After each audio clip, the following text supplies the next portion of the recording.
ఇప్పుడు మనం మచిలీపట్నం దగ్గర అంటే ఆంధ్రప్రదేశ్లో హ్యాపెనింగ్ ప్లేసెస్ రెండు ఎక్కువగా డిస్కషన్లో ఉన్నాయి కనిపిస్తున్నాయి. ఒకటి క్యాపిటల్ అమరావతి అయితే రెండోది పోర్ట్ సిటీస్లో మచిలీపట్నం పేరు ఎక్కువగా ఉంది. అటు వైజాగ్ కాకినాడ తర్వాత మచిలీపట్నం పోర్ట్ ఎగ్జిస్టెన్స్లోకి వస్తే కనుక చాలా పెద్ద హ్యాండిలింగ్ పాయింట్ కింద ఇది మారిపోతుంది అనేటువంటి అంశం అందరికీ తెలిసిందే. సో ఈ సమీపంలోనే ఒక project Sunny sands estates develop చేస్తున్నారు కేబీపీ డెవలపర్స్. దానికి సంబంధించినటువంటి విశేషాలు ఏంటి, ఈ చుట్టుపక్కల ఉన్నటువంటి అట్రాక్షన్స్ ఏంటి, ఈ సన్నీ శాండ్స్ ఎస్టేట్స్ వేయడానికి కారణం ఏంటి తెలుసుకునే ప్రయత్నం చేద్దాం. మనతో పాటు KBP developers promoter Sridhar Patibandla గారు ఉన్నారు. అలానే ప్రముఖ ఎన్ఆర్ఐ ఆయన అడిగి మరిన్ని వివరాలు తీసుకున్నాం. శ్రీధర్ గారు నమస్తే. నమస్తే. సో ఇక్కడ ఈ ఏరియాలో మచిలీపట్నం ఏరియాలో చాలా ఉన్నాయి. ఇప్పుడు ఉన్నటువంటి ప్రాజెక్టుల గురించి అయితే చాలా మందిలో చాలా యాంగ్జైటీ ఉంది. నిజంగానే మీరు ఈ ప్లేస్ ఎంచుకోవడం అనేది ఫస్ట్ మిమ్మల్ని అప్రిషియేట్ చేయాలి. ఎందుకంటే ఇది ఫ్యూచర్ విజన్ అనేది మీకు ఎంత క్లియర్గా ఉందనేది కనిపిస్తుంది. సో ఏంటి ఈ ప్రాజెక్టుని ఇక్కడ ఎంచుకోవడానికి మీకు ఉన్నటువంటి రీజన్స్ ఏంటి? అంటే మెయిన్ రీజన్ అన్నట్టు పోర్ట్ అనేది నెక్స్ట్ ఇయర్ ఎండింగ్కి 3 బర్త్స్ రిలీజ్ చేస్తామని చెప్తున్నారు. సో దాంతో ఏంటంటే కొంత ఈ డెవలప్మెంట్ యాక్టివిటీస్ అన్ని కూడా చుట్టుపక్కల మంచిగా ఉంటాయి అనేది నా ఉద్దేశం. అండ్ రెండోది ఇప్పుడు ఇది డిపిఆర్ కంప్లీట్ అయిపోయింది NH65 కి సంబంధించి. ఇప్పుడు 4 లైన్ అండ్ 6 లైన్ కి డిపిఆర్ కంప్లీట్ అయిపోయింది. ఆ వర్క్స్ కూడా తొందరలోనే స్టార్ట్ చేస్తారు అన్నట్టు. అండ్ థర్డ్ రీజన్ నాకు ఈ ప్లేస్ నచ్చడానికి కారణం ఏంటంటే డైరెక్ట్ యాక్సెస్ హైవే నుంచి ఉన్నది మన సన్నీ శాండ్స్ ఒకటే. అండ్ అట్లానే చుట్టుపక్కల డెవలప్మెంట్స్ కూడా చాలా అవుతున్నాయి. రీసెంట్ గా మీరు చూసినట్లయితే ఈ బెల్ అనేది ఆల్రెడీ కొంత ఎంప్లాయ్మెంట్ క్రియేట్ అయ్యింది బిఎల్ ఒక 5 కిలోమీటర్స్ లో. అండ్ అట్లానే ఇటు మీరు మచిలీపట్నానికి వెళ్తుంటే కనుక ఢిల్లీ పబ్లిక్ స్కూల్ ఒకటి స్టార్ట్ అయింది. So already first floor complete అయిందని చెప్తున్నారు మన వాళ్ళు. అండ్ టోటల్ అది 5 ఫ్లోర్స్ ఢిల్లీ పబ్లిక్ స్కూల్ ఒకటి స్టార్ట్ చేస్తున్నారు. సో ఈ డెవలప్మెంట్స్ అన్ని వస్తే కనుక ఇది చాలా తక్కువ ప్రైస్ లో ఉన్నది కాబట్టి ప్రెసెంట్ కొనుక్కునే వాళ్ళకి అప్రిసియేషన్ బాగా వస్తుంది. ప్లస్ పోర్ట్ సిటీ వస్తే కనుక ఇక్కడ నుంచి ఒక 20 minutes లో మనం పోర్ట్కి వెళ్ళిపోవచ్చు. ఇప్పుడు తెలంగాణ ఆంధ్ర విడిపోయినాయి కానీ ఇంటిగ్రేట్ చేస్తుంది మాత్రం మచిలీపట్నం పోర్ట్ అని ఒక డిస్కషన్ జరుగుతుంది. రేవంత్ రెడ్డి గారు కూడా చాలా సార్లు, కోమటిరెడ్డి వెంకటరెడ్డి గారు కూడా ఈ హైవేని మచిలీపట్నం టు హైదరాబాద్ కనెక్టివిటీ గురించి పదే మాట్లాడుతున్నారు. సో ఇది సేమ్ హైవేనా వేరే హైవే? అంటే కొత్తదేదో నిన్న అడిగారు గడ్కరీ గారిని అన్నట్లు నేషనల్ న్యూస్ ఒకటి బయటకు వచ్చింది. ఏదో గ్రీన్ ఫీల్డ్ హైవే అడుగుతున్నారు 12 lanes తో. And also interconnected with Amravati future city Amravati and Machilipatnam. Most happening అవుతుంది Machilipatnam end point. Correct. Logistical గా మీరు చూసినట్లయితే ఇక్కడ నుంచి 5 hours లో వెళ్ళిపోవచ్చు మనం హైదరాబాద్. లేదు అని అంటే మీరు ఇప్పుడు చెన్నై నుంచి కానివ్వండి అట్లా మనం ఇవన్నీ తెచ్చుకోవాలి అని అనుకుంటే కనుక ఆల్మోస్ట్ మీకు 1 day పోతుంది. అండ్ రెండోది ప్లాన్ ఏంటంటే కనుక డ్రై పోర్ట్ అనేది హైదరాబాద్ లో పెట్టుకొని ఇట్లాంటి పేపర్ వర్క్స్ అట్లాంటి ఏమైనా ఉంటే కనుక అక్కడే హైదరాబాద్ లో ఫినిష్ చేసుకొని డైరెక్ట్ గా షిప్పింగ్ అనేది పోర్ట్ లోకి వెళ్ళేటట్టు అనేది ఒక ప్లాన్ కూడా ఉన్నది.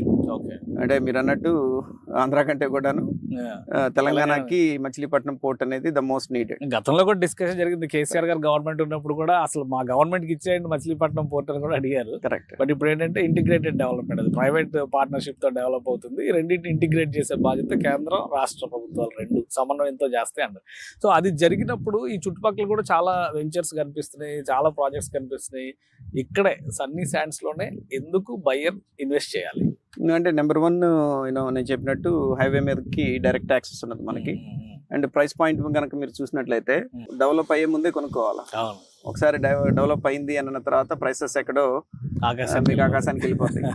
కాబట్టి ఇక్కడ మేము చేసే డెవలప్మెంట్స్ కి అంటే లక్కీలీ నేను కూడా ముందే కొన్నాను కాబట్టి నాకు కూడా రీజనబుల్ ప్రైస్ లో వచ్చింది కాబట్టి అదే రీజనబుల్ ప్రైస్ లో నేను కస్టమర్ కి కూడాను ఇవ్వగలుగుతున్నాను. ఇది సో ఎంత ఈ వెంచర్ సైజ్ గానీ ఇందులో ప్లాటింగ్ గానీ లేటెస్ట్ డెవలప్మెంట్ గానీ ఏంటి ఈ వెంచర్? టోటల్ ఇది 28 acres అండి. నేను టోటల్ కొన్నది ల్యాండ్ దాంట్లో 20.69 acres, బాల్ పార్క్ 21 acres అనుకోండి.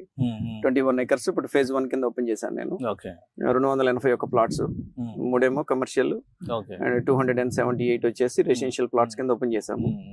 దీంట్లో ఉన్న డైమెన్షన్స్ కూడాను మీకు కరెక్ట్ గా ఒక 3 bedroom 22-2300 square feet లో కట్టుకునేటట్లు డైమెన్షన్స్ కూడాను ఎక్కువ 183 పెట్టాం. 183 గజాలు, 33 అడుగులు అడ్డం అండ్ 50 అడుగులు లోతు. అండ్ కొన్ని అట్లానే 156 స్క్వేర్ యార్డ్స్ లో కూడా కొన్ని ఉన్నాయి. బట్ మనం డిజైన్ చేసింది ఏంటి అని అంటే కనుక middle class to lower middle class కి అఫోర్డబుల్ ప్రైస్ లో ఉండేటట్టు అట్లా డిజైన్ చేసాం. సో మీ దగ్గర స్పెషాలిటీ డిజైనింగ్ లో కానీ వెంచర్ ప్లానింగ్ లో కానీ ఏముంది?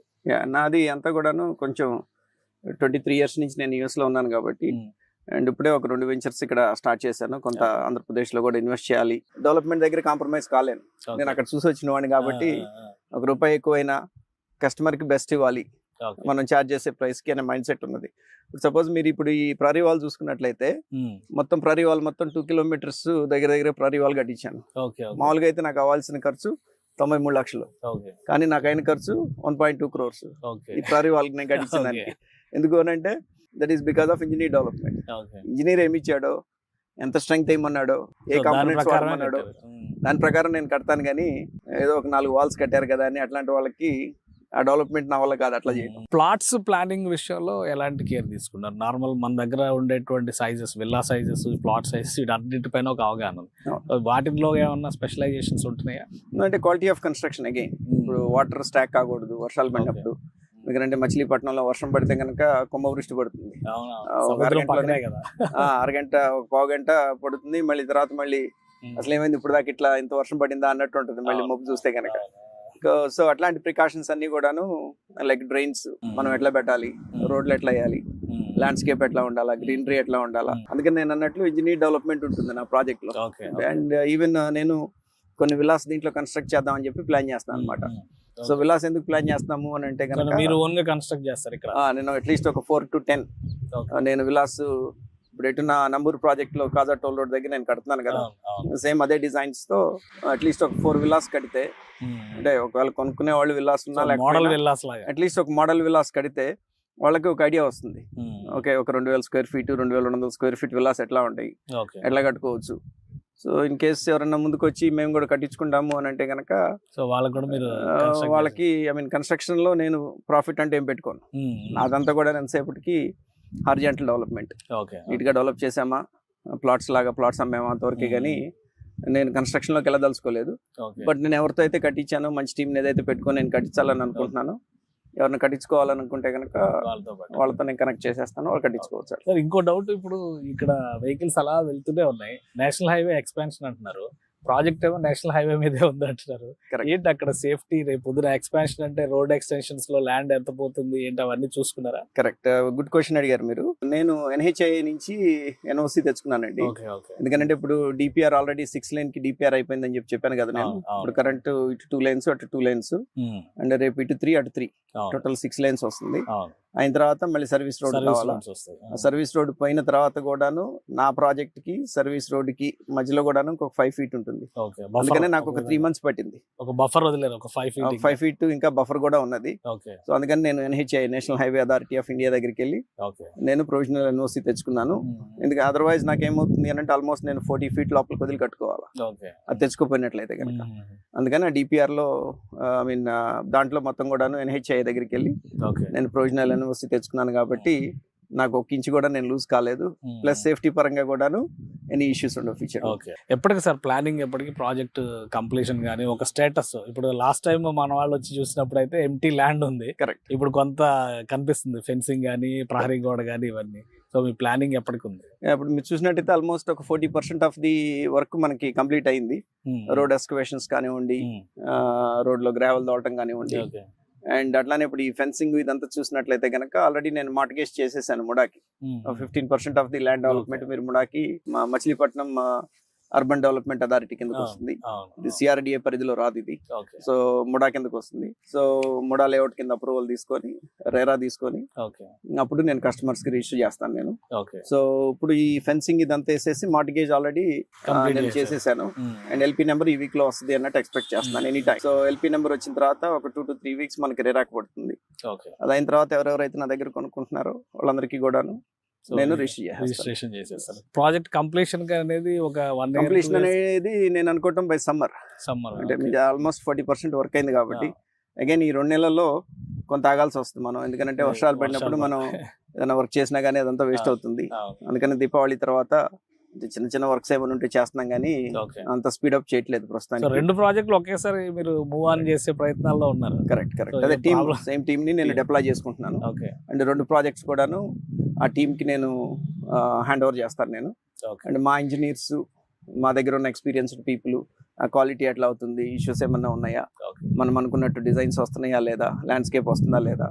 అంటే ఈ 2 ప్రాజెక్ట్స్ కూడాను లోకల్ ఫ్లేవర్ ఉండదు అండ్ కొంత అంటే US standards NRI feel. First of all మాకు నచ్చాలా, కస్టమర్ కి నచ్చేకట్టే కూడాను మేము చేసిన ప్రాజెక్ట్ మాకు నచ్చాలా. సో మన వాళ్ళు ఏంటంటే చిన్న చిన్న జాగా దొరికినా కానీ ఒక 30 స్క్వేర్ ఫీట్ లో కూడా కట్టేస్తూ ఉంటారు. సో మరి ఆ మైండ్ సెట్ ఇక్కడ ఎట్లా, మీరు చెప్పినటువంటి ప్రపోజల్స్ రెస్పాన్స్ బాగానే వస్తుందా? అది నాన్ లేఅవుట్ లో వేయడానికి పాసిబిలిటీ ఉంటుంది, కానీ వీటిలో కూడా అప్రూవ్డ్ లేఅవుట్స్ కానివ్వండి, సిఆర్డి అప్రూవ్డ్ లేఅవుట్స్ లో కానివ్వండి, అంటే ఇప్పుడు కొత్తగా ఇప్పుడు సిఆర్డిఏలో కూడా 33 feet ఆర్ 30 feet రోడ్స్ కి పర్మిషన్ ఇస్తున్నారు. కానీ బట్ నా వెంచర్స్ అన్ని చూసినట్లయితే కనుక మీరు అన్ని కూడాను 40 feet roads, under ground drainage, under ground water, landscape. అంటే నేను పెట్టిన ప్రైస్ కి ఇక్కడ చుట్టుపక్కల ఇట్లాంటి డెవలప్మెంట్ అయితే ఎవరు ఇవ్వలేరు. నేను ముందే కొనుక్కొని పెట్టుకున్నాను, ల్యాండ్ బ్యాంక్ అంతా నా దగ్గరే ఉన్నది కాబట్టి కొనుక్కునే వాళ్ళు కూడా అప్రిసియేషన్ మంచిగా ఉంటుంది. అంటే సో మీరు ఇచ్చేటువంటి ఎమ్యూనిటీస్ మీ దగ్గరకి బయర్స్ తీసుకొస్తాయి. Correct correct correct. Plus I mean ఇప్పుడు నాదంతా ఏంటంటేనండి ఓపెన్ ప్రొఫైల్. జనాలు యూట్యూబ్లోకి వెళ్ళి నా పేరు కొట్టేసిన నా అమెరికన్ ప్రొఫైల్ కనపడుతుంది, నా ఇండియన్ ప్రొఫైల్ కనపడుతుంది. అండ్ అట్లీస్ట్ లాస్ట్ ఒక 20 years లో ఒక ప్రొఫైల్ అంటూ మనకంటూ ఉన్నది కాబట్టి మనం చేసే పని అయినా కానీ కొద్దిగా కేర్ఫుల్ గా చేయాలి. అట్లా పెడితే అట్లా చేయలేము మనం. సో అది ఒళ్ళ దగ్గర పెట్టుకొని అవన్నీ కూడాను నీట్ గా, అంటే మనీ అనేది డెఫినెట్లీ ఇన్వెస్ట్ చేసేది ROI కోసమే. But I wanted to do it the right way. ROI నాకు కొంత తగినా గానీ, but I wanted to do the right thing. Good will, trust, credibility ఇవన్నీ కూడా కీప్ అప్ చేయాలి. ఎవరితో మాట అనిపించుకోవడం అనేది నాకు ఇష్టం ఉండదు. అట్లాంటి పనులు చేయం. Thank you sir, all the best for your project.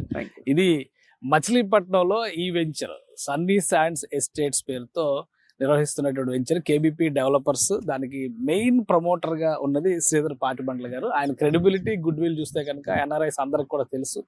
మీకు ఇంట్రెస్ట్ ఉంటాయి, ఎందుకంటే ఇది మోస్ట్ హ్యాపెనింగ్ ప్లేస్ కాబోతుంది. ఏ ప్లేస్ నైతే మచిలీపట్నం హైదరాబాద్ కనెక్టివిటీ అని చెప్తున్నారో ఆ పాయింట్ ఇదే అవుతుంది. నేషనల్ హైవే పక్కనే ఉన్నటువంటి వెంచర్ ఇది. మీ ఇంట్రెస్ట్ని బట్టి అప్రోచ్ కావచ్చు. ఈ వెంచర్ ఒక ఫ్యూచరిస్టిక్గా ఉంటుంది. అడ్వాన్స్డ్ లైఫ్ స్టైల్ని మచిలీపట్నం ప్రజలకి అలవాటు చేయడానికే ప్రణాళికాబద్ధంగా ఈ వెంచర్ని డెవలప్ చేస్తున్నట్టుగా శ్రీధర్ గారు